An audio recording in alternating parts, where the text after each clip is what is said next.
I'm a country boy who grew up and went off to Teachers College, and then did 2 years of national service, which meant that I went to Vietnam. Had some adventures there, came home, and I've been a teacher and a school principal until I retired, which was 20 long, lazy years ago.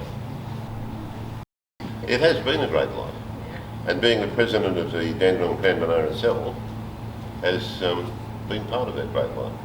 I'm a teenager living in Australia, which is relatively safe. Can you share your experience of being a soldier and representing Australia in the Vietnam War? It's hard to do because it's very personal for every one of us. We all have different experiences. But when you talk about being a teenager in Australia and that being a good place to be, the teenagers in Vietnam at that time were in a very bad place indeed.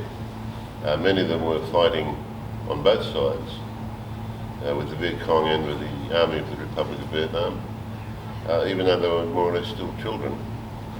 The homes were being destroyed, parents were going missing, there was very little employment, very little money.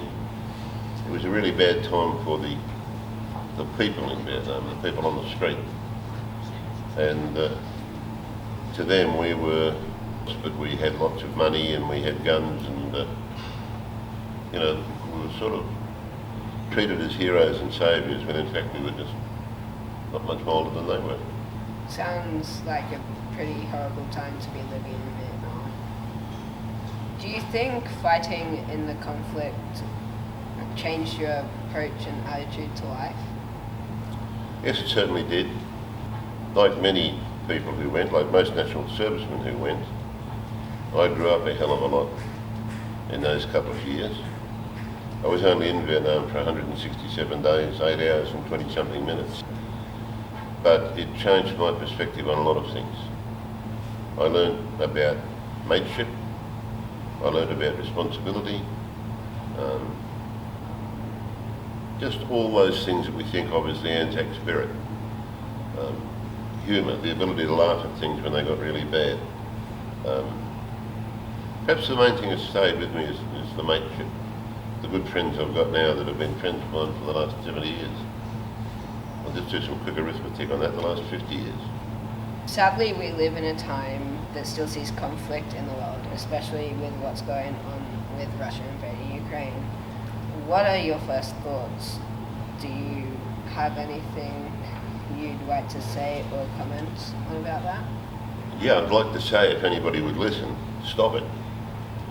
There are absolutely no winners in a war. Some people lose less than others, but there are no winners. And I cannot for the life of me believe that we haven't learned that lesson. Think about Iraq, think about Afghanistan. You don't have to go back as far as Vietnam. There are plenty of examples. Nothing's been solved, nothing's been gained, but it is just appalling that people can see that somehow blowing things up and killing people makes something better. It doesn't. And we've had dozens of chances to learn that, and we haven't learned it. Pardon my getting heated about that, but I feel really strongly that human beings are more intelligent than that, surely. It is horrific what everyone has to go through. Yeah. Well, it's nearly ANZAC Day 2022. What does ANZAC Day mean for you, and do you think it has changed over the last 20 years? Yes, I'll answer the second part of that at the start. ANZAC Day has changed in the last 20 years. One of the things that's changed it is that people of your age are taking an interest in it.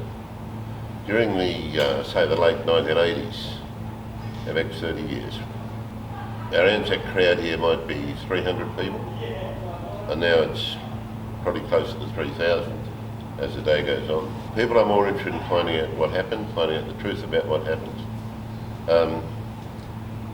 So yes, it has changed a lot. So it's a celebration, but it's a celebration of really serious things. Sacrifice, duty, honour, responsibility, courage, patriotism. And they're words we don't use much anymore, but we should. We shouldn't be silly about them, but we should be aware of them and we should be thinking of them.